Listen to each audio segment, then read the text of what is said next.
ਖਬਰਾਂ ਦੇ ਬੁਲੇਟਿਨ ਦੇ ਸਪਾਂਸਰ ਨੇ ਰੀਅਲਟਰ ਗੁਰਜਤਿੰਦਰ ਸਿੰਘ ਰੰਧਾਵਾ। ਹਰ ਤਰ੍ਹਾਂ ਦੀ ਪ੍ਰਾਪਰਟੀ ਖਰੀਦਣ ਤੇ ਵੇਚਣ ਲਈ ਤੁਸੀਂ ਕਾਲ ਕਰ ਸਕਦੇ ਹੋ। ਸਤਿ ਸ਼੍ਰੀ ਅਕਾਲ, ਤੁਸੀਂ ਦੇਖ ਰਹੇ ਹੋ ਪੰਜਾਬ ਮੇਲ USA TV ਤੇ ਮੈਂ ਸੁਰਭੀ। ਖਬਰਾਂ ਦੇ ਇਸ ਬੁਲੇਟਿਨ 'ਚ ਬਹੁਤ-ਬਹੁਤ ਸਵਾਗਤ। ਪੇਸ਼ ਆਨ ਦੇਸ਼ ਵਿਦੇਸ਼ ਦੀਆਂ ਕੁਝ ਖਾਸ ਤੇ ਚੋਣਵੀਆਂ ਖਬਰਾਂ। ਕੈਨੇਡਾ 'ਚ PR ਦੇ ਲਈ ਨਵੇਂ ਪਾਇਲਟ ਪ੍ਰੋਗਰਾਮ ਦੀ ਤਾਰੀਖ ਦਾ ਐਲਾਨ। ਟਰੰਪ ਦੀ ਸਖਤੀ ਨੇ ਪੰਜਾਬੀਆਂ ਸਣੇ ਹੋਰਾਂ ਦੇ ਡਬੋ ਤੇ ਅਰਬਾਂ ਰੁਪਏ। ਕੈਨੇਡਾ ਦੇ ਵੱਲੋਂ ਇੱਕ ਹੋਰ ਸਖਤ ਫਰਮਾਨ, ਸੁਪਰ ਵੀਜ਼ਾ ਤੇ ਪਰਿਵਾਰ ਨੂੰ ਮਿਲਣਾ ਚਾਹੁੰਦੇ ਹੋ ਤਾਂ ਲੈਣੀ ਪਵੇਗੀ ਸਿਹਤ ਬੀਮਾ ਪਾਲਿਸੀ। ਅਮਰੀਕਾ 'ਚ ਇੱਕ ਹੋਰ ਜਹਾਜ਼ ਕ੍ਰੈਸ਼, ਕਈ ਘਰਾਂ ਨੂੰ ਲੱਗੀ ਅੱਗ, 6 ਲੋਕਾਂ ਦੀ ਮੌਤ। ਮੁੰਬਈ ਅੱਤਵਾਦੀ ਹਮਲੇ ਦੇ ਦੋਸ਼ੀ ਤਹਿਵੂਰ ਰਾਣਾ ਦੀ ਹਵਾਲਗੀ ਤੇ ਕੰਮ ਕਰ ਰਹੇ ਹਨ ਭਾਰਤ ਅਤੇ ਅਮਰੀਕਾ। ਸਟੱਡੀ ਵੀਜ਼ਾ 'ਚ ਕਟੌਤੀ, ਕੈਨੇਡਾ ਨੂੰ ਪਈ ਭਾਰੀ, ਕਈ ਕਾਲਜਾਂ 'ਚ ਕੋਰਸ ਬੰਦ। ਹੁਣ ਇਹਨਾਂ ਖਬਰਾਂ ਦਾ ਵਿਸਤਾਰ। ਇਸ ਦੇ ਨਾਲ ਹੀ ਦੇਸ਼ ਵਿਦੇਸ਼ ਨਾਲ ਜੁੜੀਆਂ ਹੋਈਆਂ ਹੋਰ ਖਬਰਾਂ।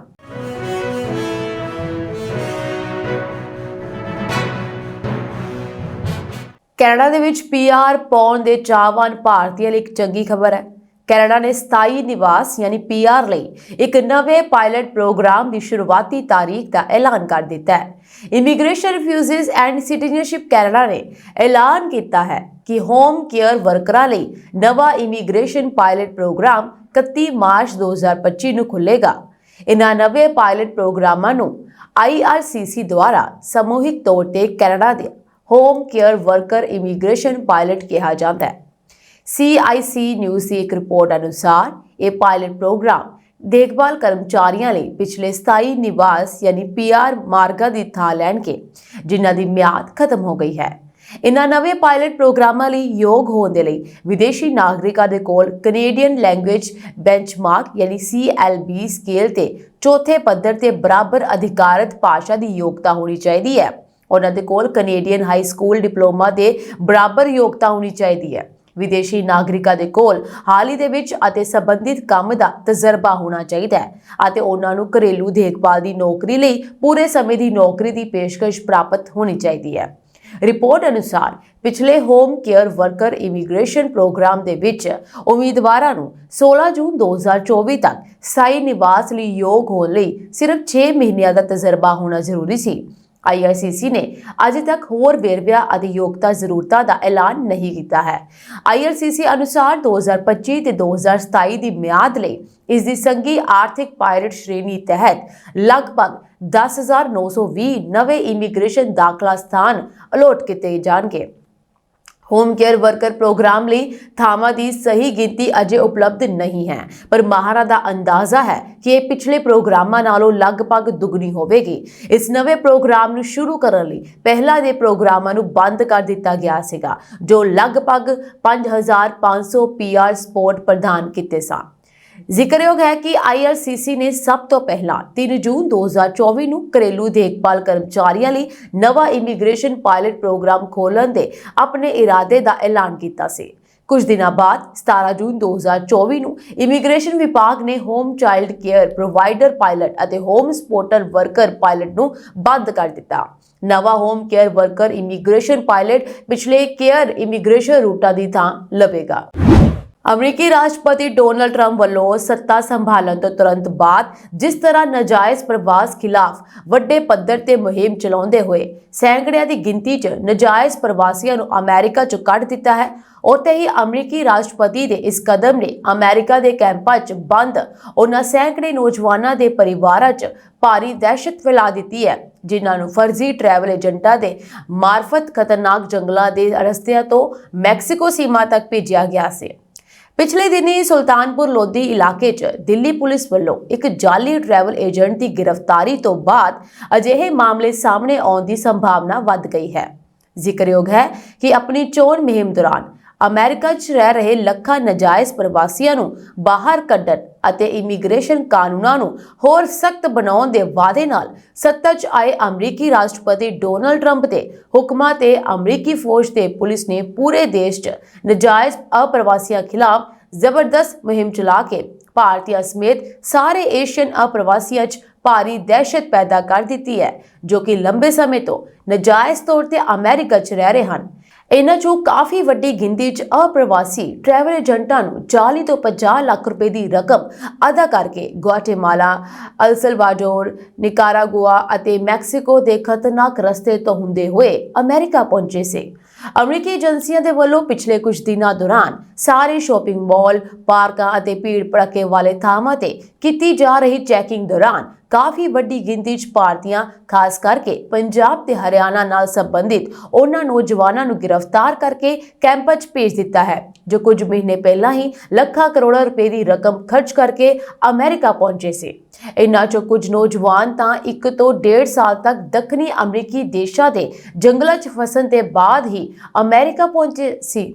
ਇਸ ਤੋਂ ਇਲਾਵਾ ਅਮਰੀਕੀ ਪੁਲਿਸ ਵੱਲੋਂ ਲਗਾਤਾਰ ਸ਼ਾਪਿੰਗ ਸੈਂਟਰਾਂ 'ਚ ਚੱਲ ਰਹੀ ਛਾਪੇਮਾਰੀ ਦੌਰਾਨ ਕਾਫੀ ਵੱਡੀ ਗਿਣਤੀ 'ਚ ਪੰਜਾਬ ਤੇ ਹਰਿਆਣਾ ਨਾਲ ਸੰਬੰਧਿਤ ਨੌਜਵਾਨ ਆਪਣੇ ਕੰਮਕਾਜ ਨੂੰ ਛੱਡ ਕੇ ਦੂਰ ਦੁਰਾਡੇ ਦੇ ਥਾਵਾਂ ਤੇ ਲੁਕ ਗਏ ਹਨ ਤਾਂ ਜੋ ਉਹਨਾਂ ਨੂੰ ਫੜ ਕੇ ਵਾਪਸ ਭਾਰਤ ਨਾ ਭੇਜ ਦਿੱਤਾ ਜਾਵੇ। ਦੱਸਿਆ ਜਾਂਦਾ ਹੈ ਕਿ ਵਰਤਮਾਨ ਦੌਰ 'ਚ ਅਮਰੀਕਾ ਦੇ ਵੱਖ-ਵੱਖ ਕੈਂਪਾਂ 'ਚੋਂ ਘੱਟੋ-ਘੱਟ 2000 ਦੇ ਕਰੀਬ ਪੰਜਾਬ ਅਤੇ ਹਰਿਆਣਾ ਨਾਲ ਸੰਬੰਧਿਤ ਨੌਜਵਾਨ ਅਮਰੀਕਾ 'ਚ ਭੇਜਣ ਦਾ ਇੰਤਜ਼ਾਰ ਕਰ ਰਹੇ ਹਨ।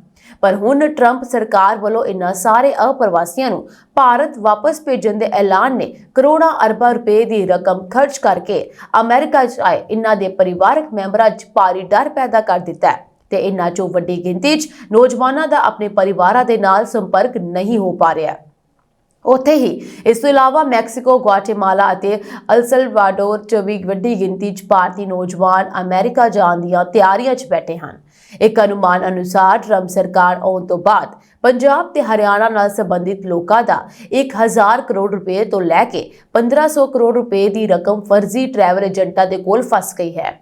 ਇੰਨੀ ਵੱਡੀ ਰਕਮ ਖਰਚ ਕਰਨ ਦੇ ਬਾਅਦ ਵੀ ਇਹਨਾਂ ਨੌਜਵਾਨਾਂ ਦੇ ਅਮਰੀਕਾ 'ਚ ਕਾਨੂੰਨੀ ਰਸਤੇ ਨਾਲ ਪਹੁੰਚ ਸਕਣ ਦੀ ਸੰਭਾਵਨਾ ਜ਼ੀਰੋ ਤੇ ਆ ਚੁੱਕੀ ਹੈ।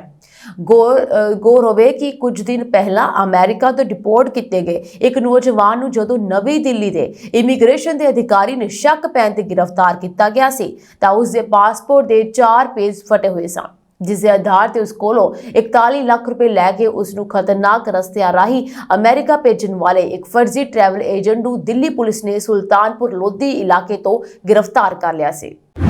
ਕੈਨੇਡਾ ਹਰ ਰੋਜ਼ ਉਹਨਾਂ ਲੋਕਾਂ ਲਈ ਨਿਯਮ ਸਖਤ ਕਰ ਰਿਹਾ ਹੈ ਜੋ ਇਮੀਗ੍ਰੇਸ਼ਨ ਜਾਂ ਕੈਨੇਡਾ ਜਾਣ ਦੀ ਤਿਆਰੀ ਕਰ ਰਹੇ ਹਨ। ਪਹਿਲਾਂ ਕੈਨੇਡਾ ਨੇ ਮਾਤਾ-ਪਿਤਾ ਦੀ PR ਅਰਜ਼ੀਆਂ ਤੇ ਰੋਕ ਲਗਾ ਦਿੱਤੀ ਸੀ। ਹੁਣ ਜੇਕਰ ਤੁਸੀਂ ਸੁਪਰ ਵੀਜ਼ਾ ਤੇ ਆਪਣੇ ਬੱਚਿਆਂ ਜਾਂ ਰਿਸ਼ਤੇਦਾਰਾਂ ਨੂੰ ਮਿਲਣਾ ਚਾਹੁੰਦੇ ਹੋ ਤਾਂ ਤੁਹਾਨੂੰ ਸਿਹਤ ਬੀਮਾ ਪਾਲਿਸੀ ਲੈ ਕੇ ਜਾਣੀ ਪਏਗੀ। ਵੀਰਵਾਰ ਤੋਂ ਕੈਨੇਡਾ ਨੇ ਇਹ ਹੁਕਮ ਜਾਰੀ ਕੀਤਾ ਹੈ ਕਿ ਸੁਪਰ ਵੀਜ਼ਾ ਲਈ ਅਰਜ਼ੀ ਦੇਣ ਵਾਲਿਆਂ ਨੂੰ ਸਾਬਤ ਕਰਨਾ ਪਵੇਗਾ ਕਿ ਉਹਨਾਂ ਦੇ ਕੋਲ ਨਿਊਨਤਮ ਪੱਧਰ ਦਾ ਨਿੱਜੀ ਸਿਹਤ ਕਵਰੇਜ ਹੈ, ਕਿਉਂਕਿ ਉਹ ਪ੍ਰਾਂਤੀ ਜਾਂ ਖੇਤਰੀ ਸਿਹਤ ਸੇਵਾਵਾਂ ਲਈ ਯੋਗ ਨਹੀਂ ਹਨ। ਪਹਿਲਾ ਸਿਹਤ ਬੀਮਾ ਦਾ ਪ੍ਰਮਾਣ ਸਿਰਫ ਕੈਨੇਡਾ ਦੇ ਸਿਹਤ ਬੀਮਾ ਪ੍ਰੋਵਾਈਡਰਸ ਤੋਂ ਹੀ ਮਿਲਦਾ ਸੀ। ਹੁਣ immigration, refugee and citizenship Canada ਯਾਨੀ IRCC ਨੇ ਸੁਪਰ ਵੀਜ਼ਾ ਲਈ ਅਰਜ਼ੀ ਦੇਣ ਵਾਲਿਆਂ ਨੂੰ ਕੈਨੇਡਾ ਤੋਂ ਬਾਹਰ ਦੀਆਂ ਕੰਪਨੀਆਂ ਤੋਂ ਨਿੱਜੀ ਸਿਹਤ ਬੀਮਾ ਪਾਲਿਸੀ ਖਰੀਦਣ ਦਾ ਹੁਕਮ ਦਿੱਤਾ ਹੈ। ਇਹ ਬੀਮਾ ਅਕਸਮਾਤ ਅਤੇ ਬਿਮਾਰੀ ਕਵਰੇਜ ਦੇਣ ਲਈ ਉਹਨਾਂ ਵਿਦੇਸ਼ੀ ਬੀਮਾ ਕੰਪਨੀਆਂ ਦੁਆਰਾ ਜਾਰੀ ਕੀਤਾ ਜਾਣਾ ਚਾਹੀਦਾ ਹੈ ਜੋ ਫਾਈਨੈਂਸ਼ੀਅਲ ਇੰਸਟੀਚਿਊਟਸ ਦੇ ਸੁਪਰਵਾਈਜ਼ਰ ਦਫ਼ਤਰ ਦੁਆਰਾ ਅਧਿਕਾਰਤ ਹਨ। ਇਹ ਕੰਪਨੀਆਂ ਫੈਡਰਲ ਪੱਧਰ ਤੇ ਨਿਯਮਿਤ ਸੂਚੀ ਵਿੱਚ ਦਰਜ ਹੋਣੀਆਂ ਲਾਜ਼ਮੀ ਹਨ। ਫਾਈਨੈਂਸ਼ੀਅਲ ਇੰਸਟੀਚਿਊਟ ਦੇ ਸੁਪਰਵਾਈਜ਼ਰ ਦਫ਼ਤਰ ਦੀ ਵੈਬਸਾਈਟ ਤੇ ਜਾਣ ਦੀ ਸਹੂਲਤ ਹੈ ਜਿੱਥੇ ਇਹ ਪਤਾ ਕੀਤਾ ਜਾ ਸਕਦਾ ਹੈ ਕਿ ਕੋਈ ਵਿਦੇਸ਼ੀ ਬੀਮਾ ਕੰਪਨੀ ਅਕਸਮਾਤ ਅਤੇ ਬਿਮਾਰੀ ਬੀਮਾ ਪ੍ਰਦਾਨ ਕਰਨ ਲਈ ਅਧਿਕਾਰਤ ਹੈ ਜਾਂ ਨਹੀਂ। ਕੈਨੇਡਾ ਸਰਕਾਰ ਦੇ ਪ੍ਰਵਕਤਾ ਨੇ ਕਿਹਾ ਹੈ ਕਿ ਸੁਪਰ ਵੀਜ਼ਾ ਵਿੱਚ ਕੀਤੇ ਗਏ ਇਸ ਤਬਦੀਲੀ ਬਾਰੇ ਹੋਰ ਜਾਣਕਾਰੀ IRCC ਦੀ ਵੈਬਸਾਈਟ ਤੇ ਮਿਲੇਗੀ। ਸੁਪਰ ਵੀਜ਼ਾ ਰੱਖਣ ਵਾਲਿਆਂ ਕੋਲ ਕੈਨੇਡਾ ਵਿੱਚ ਰਹਿਣ ਦੇ ਸਮੇਂ ਲਈ ਵੈਧ ਸਿਹਤ ਬੀਮਾ ਹੋਣਾ ਚਾਹੀਦਾ ਹੈ। ਜੇਕਰ ਬੀਮਾ ਕਵਰੇਜ ਕੈਨੇਡਾ ਛੱਡਣ ਤੋਂ ਪਹਿਲਾਂ ਖਤਮ ਹੋ ਜਾਂਦਾ ਹੈ ਤਾਂ ਸੁਪਰ ਵੀਜ਼ਾ ਰੱਖਣ ਵਾਲਿਆਂ ਨੂੰ ਆਪਣੇ ਸਿਹਤ ਬੀਮਾ ਨੂੰ ਨਵਾਂ ਕਰਵਾਉਣਾ ਪਵੇਗਾ। ਨਿੱਜੀ ਸਿਹਤ ਬੀਮਾ ਕੈਨੇਡਾ ਦੇ ਵਿੱਚ ਹਰ ਵਾਰ ਪ੍ਰਵੇਸ਼ ਲਈ ਵੈਧ ਹੋਣਾ ਚਾਹੀਦਾ ਹੈ। ਅਮਰੀਕਾ 'ਚ ਇੱਕ ਹੋਰ ਜਹਾਜ਼ ਹਾਦਸੇ ਦੀ ਖਬਰ ਮਿਲੀ ਹੈ। ਸਥਾਨਕ ਮੀਡੀਆ ਨੇ ਸ਼ੁੱਕਰਵਾਰ ਨੂੰ ਦੱਸਿਆ ਕਿ ਅਮਰੀਕਾ ਦੇ ਫਿਲਾਡੇਲਫੀਆ ਵਿੱਚ ਇੱਕ ਸ਼ਾਪਿੰਗ ਮਾਲ ਨੇੜੇ 2 ਲੋਕਾਂ ਨੂੰ ਲਿਜਾ ਰਹੇ ਇੱਕ ਛੋਟਾ ਜਹਾਜ਼ ਹਾਦਸਾਗ੍ਰਸਤ ਹੋ ਗਿਆ। ਇਸ ਘਟਨਾ 'ਚ 6 ਲੋਕਾਂ ਦੀ ਮੌਤ ਹੋਣ ਦੀ ਖਬਰ ਹੈ। ਫਿਲਾਡੇਲਫੀਆ ਇਨਕੁਆਇਰ ਅਖਬਾਰ ਨੇ ਪੁਲਿਸ ਦਾ ਹਵਾਲਾ ਦਿੰਦੇ ਹੋਏ ਇਹ ਕਿਹਾ ਕਿ ਇਹ ਹਾਦਸਾ ਸ਼ਾਮ 6 ਵਜੇ ਦੇ ਕਰੀਬ ਵਾਪਰਿਆ। ਉਸ ਤੋਂ ਇਲਾਵਾ ਰਿਪੋਰਟ ਮੁਤਾਬਕ ਇਸ ਜਹਾਜ਼ ਹਾਦਸੇ ਵਿੱਚ ਕਈ ਘਰਾਂ ਅਤੇ ਕਾਰਾਂ ਨੂੰ ਅੱਗ ਲੱਗ ਗਈ, ਜਹਾਜ਼ ਇਨ੍ਹਾਂ ਘਰਾਂ ਤੇ ਡਿੱਗਿਆ ਸੀ। ਐਮਰਜੈਂਸੀ ਪ੍ਰਬੰਧਨ ਦੇ ਫਿਲਾਡੈਲਫੀਆ ਦਫ਼ਤਰ ਨੇ ਸੋਸ਼ਲ ਮੀਡੀਆ ਤੇ ਪੁਸ਼ਟੀ ਕੀਤੀ ਹੈ ਕਿ ਕਥਿਤ ਕ੍ਰੈਸ਼ ਦੇ ਖਤਰੇ ਵਿੱਚ ਇੱਕ ਵੱਡੀ ਘਟਨਾ ਵਾਪਰੀ ਸੀ, ਪਰ ਕੋਈ ਹੋਰ ਵੇਰਵੇ ਨਹੀਂ ਦਿੱਤੇ। ਫਿਲਾਡੈਲਫੀਆ CBS ਨੇ ਕ੍ਰੈਸ਼ ਸਾਈਟ ਤੇ ਵੱਡੀਆਂ ਅੱਗਾਂ ਅਤੇ ਮਲਟੀਪਲ ਫਾਇਰ ਇੰਜਨਾਂ ਦੀਆਂ ਫੋਟੋਆਂ ਦਿਖਾਈਆਂ ਅਤੇ ਪੀੜਤਾਂ ਦੀਆਂ ਸਥਿਤੀਆਂ ਦਾ ਤੁਰੰਤ ਪਤਾ ਨਹੀਂ ਲੱਗਾ। ਨਾ ਤਾਂ ਫਿਲਾਡੈਲਫੀਆ ਪੁਲਿਸ ਵਿਭਾਗ ਅਤੇ ਨਾ ਹੀ ਫਾਇਰ ਵਿਭਾਗ ਨੇ ਟਿੱਪਣੀ ਲਈ ਬੇਨਤੀਆਂ ਦਾ ਤੁਰੰਤ ਜਵਾਬ ਦਿੱਤਾ। ਫਿਲਾਡੈਲਫੀਆ ਅਮਰੀਕਾ ਦੇ ਪੈਂਸਿਲਵੇਨੀਆ ਰਾਜ ਦਾ ਸਭ ਤੋਂ ਵੱਡਾ ਸ਼ਹਿਰ ਹੈ। ਇਹ ਰਾਜ ਦੇ ਦੱਖਣੀ ਹਿੱਸੇ ਵਿੱਚ ਹੈ ਅਤੇ ਡੈਲਾਵੇਅਰ ਨਦੀ ਦੇ ਨਾਲ ਸਥਿਤ ਹੈ। ਭਾਰਤ ਨੇ ਕਿਹਾ ਹੈ ਕਿ ਉਹ ਮੁੰਬਈ ਅੱਤਵਾਦੀ ਹਮਲੇ ਦੇ ਦੋਸ਼ੀ ਤਹਿਬੂਰ ਰਾਣਾ ਦੀ ਜਲਦੀ ਹਵਾਲਗੀ ਲਈ ਅਮਰੀਕੀ ਅਧਿਕਾਰੀਆਂ ਨਾਲ ਕੰਮ ਕਰ ਰਿਹਾ ਹੈ। ਅਮਰੀਕੀ ਸੁਪਰੀਮ ਕੋਰਟ ਨੇ 21 ਜਨਵਰੀ ਨੂੰ ਰਾਣਾ ਦੀ ਸਮੀਖਿਆ ਪਟੀਸ਼ਨ ਨੂੰ ਰੱਦ ਕਰ ਦਿੱਤਾ ਸੀ, ਜਿਸ ਨਾਲ ਉਸ ਦੀ ਭਾਰਤ ਹਵਾਲਗੀ ਦਾ ਰਾਹ ਪੱਧਰਾ ਹੋ ਗਿਆ ਸੀ। ਵਿਦੇਸ਼ ਮੰਤਰਾਲੇ ਦੇ ਬੁਲਾਰੇ ਰਣਧੀਰ ਜੈਸਵਾਲ ਨੇ ਕਿਹਾ, ਅਸੀਂ ਹੁਣ ਮੁੰਬਈ ਅੱਤਵਾਦੀ ਹਮਲੇ ਦੇ ਮੁਲਜ਼ਮ ਨੂੰ ਜਲਦ ਭਾਰਤ ਲਿਆਉਣ ਦੇ ਲਈ ਪ੍ਰਕਿਰਿਆਤਮਕ ਵਿਧੀਆਂ ਤੇ ਕੰਮ ਕਰ ਰਹੇ ਹਾਂ। ਕੈਨੇਡਾ ਨੇ ਪ੍ਰਵਾਸੀਆਂ ਖਾਸ ਕਰਕੇ ਵਿਦਿਆਰਥੀਆਂ ਪ੍ਰਤੀ ਸਖਤ ਨੀਤੀ ਅਪਣਾਈ ਹੋਈ ਹੈ। ਇਸ ਨੀਤੀ ਤਹਿਤ ਕੈਨੇਡਾ ਨੇ ਸਟੱਡੀ ਵੀਜ਼ਿਆਂ ਵਿੱਚ 40% ਦੀ ਕਟੌਤੀ ਕੀਤੀ, ਪਰ ਇਸ ਦਾ ਵਿਆਪਕ ਅਸਰ ਕੈਨੇਡਾ ਦੇ ਵਿੱਚ ਦੇਖਣ ਨੂੰ ਮਿਲ ਰਿਹਾ ਹੈ। ਕੈਨੇਡਾ ਵਿੱਚ ਪੰਜਾਬੀ ਭਾਈਚਾਰੇ ਦੀ ਪਹਿਲੀ ਪਸੰਦ ਬਣੇ ਕਾਲਜਾਂ ਨੇ ਜਾਂ ਤਾਂ ਸਟਾਫ ਦੀ ਛਾਂਟੀ ਕਰਨੀ ਸ਼ੁਰੂ ਕਰ ਦਿੱਤੀ ਹੈ ਜਾਂ ਫਿਰ ਕੋਰਸ ਬੰਦ ਹੋਣੇ ਸ਼ੁਰੂ ਹੋ ਚੁੱਕੇ ਹਨ। ਓਨਟਾਰੀਓ ਦੇ ਕਾਲਜਾਂ ਅਤੇ ਯੂਨੀਵਰਸਿਟੀਆਂ ਦੇ ਵਿੱਚ ਵੱਡੀਆਂ ਤਬਦੀਲੀਆਂ ਹੋ ਰਹੀਆਂ ਹਨ ਜੋ ਪੰਜਾਬੀਆਂ ਦੀ ਪਹਿਲੀ ਪਸੰਦ ਹਨ। ਓਨਟਾਰੀਓ ਦੇ ਟੋਰਾਂਟੋ ਵਿੱਚ ਸਥਿਤ ਸੈਂਟੀਨੀਅਲ ਕਾਲਜ ਨੇ ਘੋਸ਼ਣਾ ਕੀਤੀ ਹੈ ਕਿ 2025 ਅਤੇ ਪਤਝੜ 2026 ਦੇ ਗਰਮੀਆਂ ਅਤੇ ਸਰਦੀਆਂ ਦੇ ਸਮੈਸਟਰਾਂ ਦੇ ਲਈ 49 ਫੁੱਲ ਟਾਈਮ ਪ੍ਰੋਗਰਾਮਾਂ ਵਿੱਚ ਨਵੇਂ ਦਾਖਲਿਆਂ ਨੂੰ ਰੋਕ ਰਿਹਾ ਹੈ। ਇਸ ਵਿੱਚ ਪੱਤਰਕਾਰੀ, ਵਿੱਤੀ ਯੋਜਨਾਬੰਦੀ, ਟੈਕਨੋਲੋਜੀ ਫਾਊਂਡੇਸ਼ਨ ਅਤੇ ਭਾਈਚਾਰਕ ਵਿਕਾਸ ਵਰਗੇ ਪ੍ਰੋਗਰਾਮ ਸ਼ਾਮਲ ਹਨ। ਸੈਂਟੀਨੀਅਲ ਕਾਲਜ ਦੇ ਬੁਲਾਰੇ ਨੇ ਕਿਹਾ ਕਿ ਅਸੀਂ ਕਾਲਜ ਦੀ ਲੰਬੇ ਸਮੇਂ ਦੀ ਮਜ਼ਬੂਤੀ ਅਤੇ ਸਥਿਰਤਾ ਨੂੰ ਯਕੀਨੀ ਬਣਾਉਣ ਦੇ ਲਈ ਇਹ ਸਾਰੇ ਕਦਮ ਚੁੱਕ ਰਹੇ ਹਾਂ। ਅਸੀਂ ਇਸ ਨੂੰ ਧਿਆਨ ਵਿੱਚ ਰੱਖਦੇ ਹੋਏ ਇਹ ਚੁੱਕ ਰਹੇ ਹਾਂ, ਪਰ ਇਨ੍ਹਾਂ ਤਬਦੀਲੀਆਂ ਦਾ ਸਾਡੇ ਭਾਈਚਾਰੇ, ਫੈਕਲਟੀ ਅਤੇ ਸਟਾਫ ਤੇ ਡੂੰਘਾ ਪ੍ਰਭਾਵ ਪਵੇਗਾ। ਬੁਲਾਰੇ ਨੇ ਸਪਸ਼ਟ ਕੀਤਾ ਹੈ ਕਿ 128 ਫੁੱਲ ਟਾਈਮ ਪ੍ਰੋਗਰਾਮ ਅਜੇ ਵੀ ਨਵੇਂ ਵਿਦਿਆਰਥੀਆਂ ਲਈ ਖੁੱਲ੍ਹੇ ਰਹਿਣਗੇ। ਉਹਨਾਂ ਨੇ ਇਹ ਵੀ ਕਿਹਾ ਕਿ ਭਵਿੱਖ ਵਿੱਚ ਮੁਲਤਵੀ ਕੀਤੇ ਗਏ ਪ੍ਰੋਗਰਾਮ ਮੁੜ ਸ਼ੁਰੂ ਕੀਤੇ ਜਾਣ ਦੀ ਸੰਭਾਵਨਾ ਹੈ। ਗੌਰਤਲਬ ਹੈ ਕਿ ਪਿਛਲੇ ਸਾਲ ਅੰਤਰਰਾਸ਼ਟਰੀ ਵਿਦਿਆਰਥੀਆਂ ਦੀ ਗਿਣਤੀ ਸੀਮਿਤ ਸੀ, ਜਿਸ ਕਾਰਨ ਓਨਟਾਰੀਓ ਕਾਲਜਾਂ ਵਿੱਚ ਦਾਖਲੇ ਵਿੱਚ 50% ਦੀ ਗਿਰਾਵਟ ਆਈ। ਇਸ ਦੇ ਨਤੀਜੇ ਵਜੋਂ ਸੂਬੇ ਦੇ ਕੈਂਪਸ ਦੇ ਖਰਚੇ ਵਿੱਚ $752 ਮਿਲੀਅਨ ਦੀ ਕਮੀ ਆਈ। ਕੈਨੇਡਾ ਦੇ ਸਰਕਾਰੀ ਮਾਲਕੀ ਵਾਲੇ ਕਾਲਜ ਨੇ ਇਸ ਮਹੀਨੇ ਐਲਾਨ ਕੀਤਾ ਸੀ ਕਿ ਉਹ ਅਗਸਤ 2026 ਤੱਕ ਡਾਊਨਟਾਊਨ ਪਰਥ ਵਿੱਚ ਆਪਣਾ ਕੈਂਪਸ ਬੰਦ ਕਰ ਦੇਵੇਗਾ।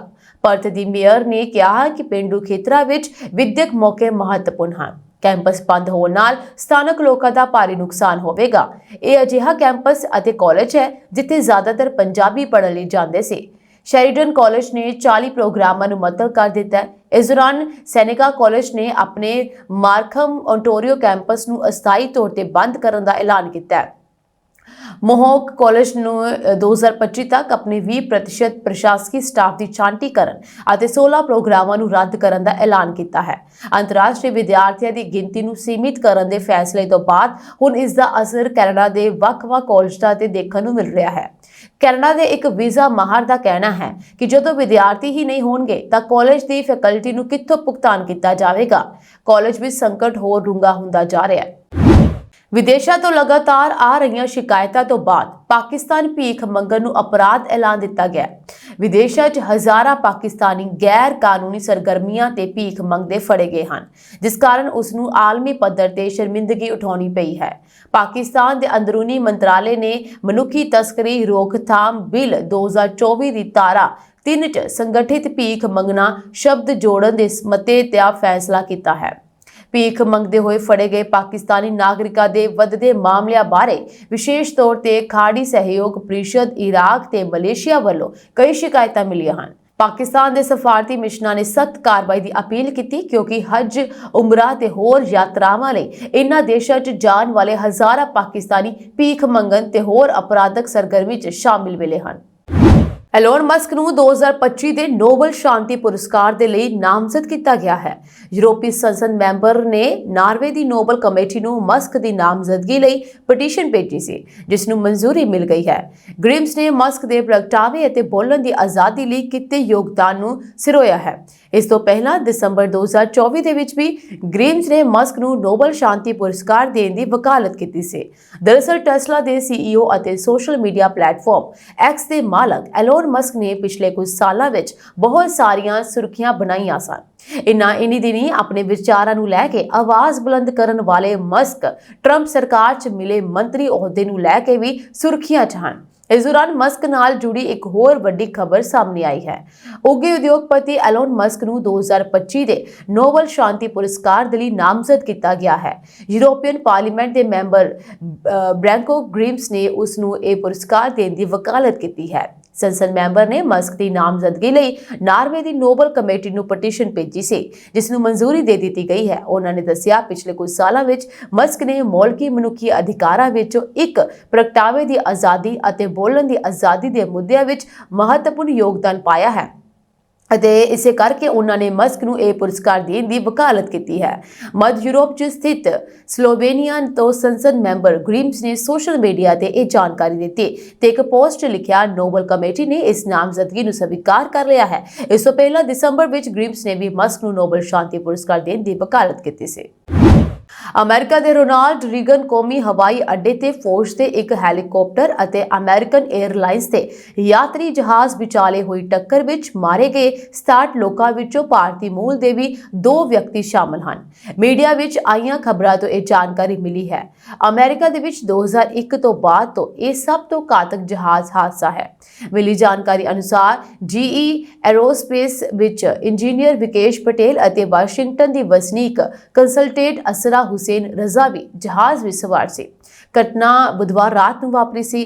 ਗ੍ਰੇਟਰ ਸਿਨਸਿਨਾਟੀ ਦਾ ਵਸਨੀਕ ਪਟੇਲ ਕੰਪਨੀ 'ਚ MRO ਟਰਾਂਸਫਰਮੇਸ਼ਨਲ ਗ੍ਰੀਡਰ ਸੀ, ਜੋ ਕਿ ਦੇਸ਼ ਭਰ ਵਿੱਚ ਯਾਤਰਾ ਕਰਦਾ ਸੀ। GE ਐਰੋਸਪੇਸ ਦੇ ਪ੍ਰਧਾਨ ਲੈਰੀ ਕਲਪ ਨੇ ਜਹਾਜ਼ ਹਾਦਸੇ ਵਿੱਚ ਜਾਨ ਗਵਾਉਣ ਵਾਲੇ ਕਰਮਚਾਰੀ ਦੀ ਪਛਾਣ ਪਟੇਲ ਦੇ ਰੂਪ ਵਿੱਚ ਕੀਤੀ। ਉਧਰ ਰਜ਼ਾ, ਜੋ ਕਿ 26 ਸਾਲਾਂ ਦੀ ਸੀ, ਉਸਦੇ ਸਹੁਰੇ ਡਾਕਟਰ ਹਾਸ਼ਿਮ ਰਜ਼ਾ ਨੇ CNN ਨੂੰ ਦੱਸਿਆ ਕਿ ਘਟਨਾ ਵਿੱਚ ਮਾਰੇ ਗਏ ਲੋਕਾਂ ਵਿੱਚ ਉਹਨਾਂ ਦੀ ਨੂੰਹ ਵੀ ਸ਼ਾਮਲ ਸੀ। ਹਾਸ਼ਿਮ ਨੇ ਦੱਸਿਆ ਕਿ ਰਜ਼ਾ ਨੇ 2020 ਵਿੱਚ ਇੰਡੀਆਨਾ ਯੂਨੀਵਰਸਿਟੀ ਤੋਂ ਗ੍ਰੈਜੂਏਸ਼ਨ ਦੀ ਡਿਗਰੀ ਲਈ ਸੀ। ਉਸਦਾ ਪੁੱਤਰ ਤੇ ਰਜ਼ਾ ਇੱਕੋ ਕਾਲਜ ਵਿੱਚ ਪੜ੍ਹਦੇ ਸਨ ਅਤੇ ਅਗਸਤ 2023 ਵਿੱਚ ਦੋਵਾਂ ਨੇ ਵਿਆਹ ਕੀਤਾ ਸੀ। ਹਾਸ਼ਿਮ ਨੇ ਦੱਸਿਆ ਕਿ ਰਜ਼ਾ ਵਾਸ਼ਿੰਗਟਨ ਵਿੱਚ ਇੱਕ ਸਲਾਹਕਾਰ ਸੀ, ਜੋ ਇੱਕ ਹਸਪਤਾਲ ਨਾਲ ਜੁੜੇ ਪ੍ਰੋਜੈਕਟ ਤੇ ਕੰਮ ਕਰ ਰਹੀ ਅਤੇ ਇਸੇ ਸਬੰਧ ਵਿੱਚ ਉਹ ਮਹੀਨੇ ਵਿੱਚ 2 ਵਾਰ ਵਿਚੀਟਾ ਜਾਂਦੀ ਸੀ।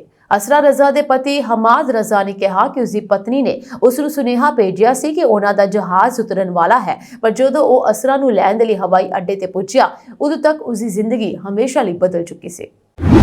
ਨਾਸਾ ਦੀ ਪੁਲਾੜ ਯਾਤਰੀ ਸੁਨੀਤਾ ਯਾਨੀ ਸੂਨੀ ਵਿਲੀਅਮਸ ਨੇ 30 ਜਨਵਰੀ 2025 ਨੂੰ ਇੱਕ ਵੱਡਾ ਮੀਲ ਪੱਥਰ ਸਥਾਪਿਤ ਕੀਤਾ, ਜਦੋਂ ਉਹਨਾਂ ਨੇ ਸਾਬਕਾ ਪੁਲਾੜ ਯਾਤਰੀ ਪੈਗੀ ਵਿਟਸਨ ਦੁਆਰਾ ਨਿਰਧਾਰਤ ਕੀਤੇ ਗਏ ਕੁੱਲ ਸਪੇਸਵਾਕ ਸਮੇਂ ਦਾ ਰਿਕਾਰਡ ਤੋੜ ਦਿੱਤਾ। ਇੰਟਰਨੈਸ਼ਨਲ ਸਪੇਸ ਸਟੇਸ਼ਨ ਨੇ ਐਸਐਕਸ ਤੇ ਇਹ ਖਬਰ ਸਾਂਝਾ ਕੀਤੀ ਹੈ। ਨਾਸਾ ਦੀ ਸਪੇਸ ਯਾਤਰੀ ਸੂਨੀ ਵਿਲੀਅਮਸ ਨੇ ਸਾਬਕਾ ਪੁਲਾੜ ਯਾਤਰੀ ਪੈਗੀ ਵਿਟਸਨ ਦੇ 60 ਘੰਟੇ ਅਤੇ 21 ਮਿੰਟ ਦੇ ਪੁਲਾੜ 'ਚ ਕੁੱਲ ਸਪੇਸਵਾਕ ਦੇ ਸਮੇਂ ਨੂੰ ਪਾਰ ਕਰ ਲਿਆ। ਸੂਨੀ ਹਾਲੇ ਵੀ ਪੁਲਾੜ ਸਟੇਸ਼ਨ ਦੇ ਬਾਹਰ ਰੇਡੀਓ ਹਾਰਡਵੇਅਰ ਦੀ ਸਫਾਈ ਕਰ ਰਹੀ ਹੈ। ਵਿਲੀਅਮਸ ਸਟੇਸ਼ਨ ਦੇ ਹਾਰਡਵੇਅਰ ਦੀ ਸਾਂਭ ਸੰਭਾਲ ਕਰਨ ਅਤੇ ਵਿਸ਼ਲੇਸ਼ਣ ਦੇ ਲਈ ਡੈਸਟੀਨੀ ਲੈਬੋਰੇਟਰੀ ਅਤੇ ਕੁਇਸੈਟ 에ਅਰਲੌਕ ਤੋਂ ਸਤਹ ਸਮੱਗਰੀ ਦੇ ਨਮੂਨੇ ਇਕੱਠੇ ਕਰਨ ਲਈ ਸਪੇਸਵਾਕ ਦੌਰਾਨ ISS ਤੋਂ ਬਾਹਰ ਸੀ। ਇਹ ਸਪੇਸਵਾਕ ਐਕਸਪੀਡੀਸ਼ਨ 72 ਦਾ ਹਿੱਸਾ ਸੀ ਅਤੇ ਇਹ ਲਗਭਗ 8 ਵਜੇ EST ਤੇ ਸ਼ੁਰੂ ਹੋਇਆ। ਨਾਸਾ ਨੇ ਇਸ ਘਟਨਾ ਨੂੰ YouTube ਅਤੇ ਆਪਣੀ ਅਧਿਕਾਰਤ ਵੈਬਸਾਈਟ ਤੇ ਲਾਈਵ ਸਟ੍ਰੀਮ ਕੀਤਾ, ਜੋ ਕਿ 92 ਅਮਰੀਕੀ ਸਪੇਸਵਾਕ ਦੇ ਨਿਸ਼ਾਨਦੇਹੀ ਕਰਦਾ ਹੈ। ਵਿਲੀਅਮਸ, ਜਿਸ ਨੇ ਲਾਲ ਤਾਰਿਆਂ ਵਾਲੀਆਂ ਸੂਟ ਪਾਇਆ ਹੋਇਆ ਸੀ, ਪੁਲਾੜ ਯਾਤਰੀ ਬੁਚ ਵਿਲਮੋਰ ਸ਼ਾਮਲ ਹੋਈ, ਜਿਸ ਨੇ ਬਿਨਾਂ ਨਿਸ਼ਾਨ ਵਾਲਾ ਸੂਟ ਪਾਇਆ ਸੀ। ਇਹ ਵਿਲਮੋਰ ਦਾ 5ਵਾਂ ਅਤੇ ਵਿਲੀਅਮਸ ਦਾ 9ਵਾਂ ਸਪੇਸਵਾਕ ਸੀ। ਸਪੇਸਵਾਕ ਲਗਭਗ 6.5 ਘੰਟੇ ਚੱਲਣ ਦੀ ਉਮੀਦ ਸੀ। ਦੋਵੇਂ ਪੁਲਾੜ ਯਾਤਰੀ 23 ਸਤੰਬਰ ਤੋਂ ਸ਼ੁਰੂ ਹੋਏ ਐਕਸਪੀਡੀਸ਼ਨ 72 ਦੇ ਹਿੱਸੇ ਵਜੋਂ 2024 ਵਿੱਚ ISS ਪਹੁੰਚੇ। ਫੈਡਰਲ ਬਿਊਰੋ ਆਫ ਇਨਵੈਸਟੀਗੇਸ਼ਨ ਦੇ ਨਾਮਜ਼ਦ ਮੁਖੀ ਕਸ਼ ਪਟੇਲ ਨੇ ਸੈਨੇਟ ਨੂੰ ਦੱਸਿਆ ਕਿ ਉਹਨਾਂ ਨੂੰ ਅਮਰੀਕਾ ਵਿੱਚ ਨਸਲਵਾਦ ਦਾ ਟਾਕਰਾ ਕਰਨਾ ਪਿਆ। FBI ਡਾਇਰੈਕਟਰ ਵਜੋਂ ਨਿਯੁਕਤੀ ਦੀ ਪ੍ਰਵਾਨਗੀ ਬਾਰੇ ਸੈਨੇਟ ਵਿੱਚ ਸੁਣਵਾਈ ਸ਼ੁਰੂ ਹੋਈ ਤਾਂ ਕਸ਼ ਪਟੇਲ ਨੇ ਆਪਣੇ ਸੰਬੋਧਨ ਦੀ ਸ਼ੁਰੂਆਤ ਜੈ ਸ਼੍ਰੀ ਕ੍ਰਿਸ਼ਨ ਬੋਲਦਿਆਂ ਕੀਤੀ। ਸੁਣਵਾਈ ਦੌਰਾਨ ਰਿਪਬਲਿਕਨ ਸੈਨੇਟਰ ਨੇ ਕਸ਼ ਪਟੇਲ ਨੂੰ ਪੁੱਛਿਆ ਕਿ ਕੀ ਕਦੇ ਨਸਲਵਾਦ ਦਾ ਟਾਕਰਾ ਕੀਤਾ ਤਾਂ ਉਹਨਾਂ ਨੇ ਕਿਹਾ ਮੰਦਭਾਗੇ ਤੌਰ ਤੇ ਉਹ ਇਨ੍ਹਾਂ ਹਾਲਾਤਾਂ ਵਿੱਚੋਂ ਲੰਘ ਚੁੱਕੇ ਹਨ। ਕਸ਼ ਪਟੇਲ ਨੇ ਦੱਸਿਆ ਕਿ 6 ਜਨਵਰੀ 2021 ਨੂੰ ਕੈਪੀਟਲ ਹਿੱਲ ਤੇ ਹੋਏ ਹਮਲੇ ਬਾਰੇ ਉਹਨਾਂ ਵੱਲੋਂ ਜਾਂਚ ਕਮੇਟੀ ਅੱਗੇ ਬਿਆਨ ਦਰਜ ਕਰਵਾਏ ਗਏ। ਅਮਰੀਕਾ ਦੀ ਸੰਸਦ ਵੱਲੋਂ ਨਿੱਜੀ ਜਾਣਕਾਰੀ ਜਨਤਕ ਕਰ ਦਿੱਤੀ ਗਈ, ਜਿਸ ਮਗਰੋਂ ਜਾਨੋਂ ਮਾਰਨ ਦੀਆਂ ਧਮਕੀਆਂ ਵੀ ਮਿਲੀਆਂ। ਸੈਨੇਟ ਵਿੱਚ ਸੁਣਵਾਈ ਦੌਰਾਨ ਕਸ਼ ਪਟੇਲ ਦੇ ਮਾਤਾ-ਪਿਤਾ ਅਤੇ ਹੋਰ ਪਰਿਵਾਰਕ ਮੈਂਬਰ ਵੀ ਮੌਜੂਦ ਰਹੇ। ਕਸ਼ ਪਟੇਲ ਵੱਲੋਂ ਇਸ ਨਿਯੁਕਤੀ ਲਈ ਡੋਨਾਲਡ ਟਰੰਪ ਦਾ ਸ਼ੁਕਰੀਆ ਅਦਾ ਕੀਤਾ ਗਿਆ। ਕੈਪੀਟਲ ਹਿੱਲ ਮਾਮਲੇ ਵਿੱਚ ਕਸ਼ ਪਟੇਲ ਵੱਲੋਂ ਟਰੰਪ ਦੇ ਫੈਸਲੇ ਦਾ ਵਿਰੋਧ ਕੀਤਾ ਗਿਆ, ਜਿਸ ਤਹਿਤ ਤਕਰੀਬਨ 1,500 ਦੰਗਿਆਂ ਨੂੰ ਮਾਫ ਕਰ ਦਿੱਤਾ ਗਿਆ ਸੀ। ਕਸ਼ ਪਟੇਲ ਨੂੰ ਸਵਾਲ ਕਰਦਿਆਂ ਡੈਮੋਕ੍ਰੈਟਿਕ ਪਾਰਟੀ ਦੀ ਸੈਨੇਟ ਮੈਂਬਰ ਐਮੀ ਨੇ ਟਿੱਪਣੀ ਕੀਤੀ ਕਿ ਉਹ 5 ਘੰਟੇ ਤੱਕ ਸਵਾਲ ਪੁੱਛਣੇ ਪਸੰਦ ਕਰਨਗੇ ਤਾਂ ਇਸ ਦੇ ਜਵਾਬ ਵਿੱਚ ਕਸ਼ ਪਟੇਲ ਨੇ ਕਿਹਾ ਕਿ ਤੁਹਾਡੇ ਕੋਲ ਸਿਰਫ 2 ਮਿੰਟ ਦਾ ਸਮਾਂ ਹੈ। ਕੈਨੇਡਾ ਦੇ ਬੰਦੂਆ ਮਜ਼ਦੂਰਾਂ ਬਾਰੇ ਸਾਹਮਣੇ ਆਈ ਹੈਰਾਨਕੁਨ ਰਿਪੋਰਟ ਵਿੱਚ ਦਾਅਵਾ ਕੀਤਾ ਗਿਆ ਹੈ ਕਿ ਕਿਰਤੀਆਂ ਨਾਲ ਜਾਨਵਰਾਂ ਤੋਂ ਵੀ ਬਦਤਰ ਸਲੂਕ ਕੀਤਾ ਜਾਂਦਾ ਹੈ। ਆਰਜ਼ੀ ਵਿਦੇਸ਼ੀ ਕਾਮਿਆਂ ਨੂੰ ਸਭ ਤੋਂ ਵੱਧ ਜ਼ੁਲਮ ਬਰਦਾਸ਼ਤ ਕਰਨਾ ਪੈਂਦਾ ਹੈ, ਜਿਨ੍ਹਾਂ ਤੋਂ ਭਰਤੀ ਫੀਸ ਦੇ ਰੂਪ ਵਿੱਚ ਹਜ਼ਾਰਾਂ ਡਾਲਰ ਵਸੂਲ ਕਰਦਿਆਂ ਖਾਣ ਵਾਸਤੇ ਰਜਵੀ ਰੋਟੀ ਵੀ ਨਹੀਂ ਦਿੱਤੀ ਜਾਂਦੀ। ਉਧਰੀ ਐਮਨੈਸਟੀ ਇੰਟਰਨੈਸ਼ਨਲ ਦੀ ਰਿਪੋਰਟ ਵਿੱਚ ਇੱਕ ਔਰਤ ਦੀ ਹੱਡਬੀਤੀ ਬਿਆਨ ਕੀਤੀ ਗਈ ਹੈ ਜੋ 10,000 ਡਾਲਰ ਦੀ ਫੀਸ ਅਦਾ ਕਰਕੇ ਕੈਨੇਡਾ ਪੁੱਜੀ। ਉਸ ਤੋਂ ਹਫ਼ਤੇ ਵਿੱਚ 70 ਤੋਂ 80 ਘੰਟੇ ਕੰਮ ਕਰਵਾਇਆ ਜਾਂਦਾ ਸੀ। ਇਸ ਵੇਲੇ ਪਰਮਾਨੈਂਟ ਰੈਜ਼ੀਡੈਂਟ ਬਣ ਚੁੱਕੀ ਇਸ ਬੀਬੀ ਦਾ ਦਾਸਤਾਨ ਰੂਹ ਨੂੰ ਝੰਜੋੜ ਕੇ ਰੱਖ ਦਿੰਦੀ ਹੈ, ਜਿਸ ਦਾ ਕਹਿਣਾ ਹੈ ਕਿ ਸ਼ਾਇਦ ਜਾਨਵਰਾਂ ਨੂੰ ਵੀ ਉਸ ਤੋਂ ਵੱਧ ਸਹੂਲਤਾਂ ਮਿਲਦੀਆਂ ਹੋਣਗੀਆਂ, ਪਰ ਉਹ ਲੰਮਾ ਸਮਾਂ ਸ਼ੋਸ਼ਣ ਦਾ ਸ਼ਿਕਾਰ ਬਣੀ ਰਹੀ। ਹੈਰਾਨੀ ਇਸ ਗੱਲ ਦੀ ਔਰਤਾਂ ਵੱਲੋਂ ਸੈਕਸ਼ੂਅਲ ਹੈਰਾਸਮੈਂਟ ਦੀਆਂ ਸ਼ਿਕਾਇਤਾਂ ਦਰਜ ਕਰਵਾਏ ਜਾਣ ਦੀ ਬਾਵਜੂਦ ਵੀ ਇੰਪਲੋਇਰ ਨੂੰ ਮੁੜ ਵਿਦੇਸ਼ੀ ਕਾਮਿਆਂ ਦੀ ਭਰਤੀ ਕਰਨ ਦੀ ਇਜਾਜ਼ਤ ਦੇ ਦਿੱਤੀ ਗਈ।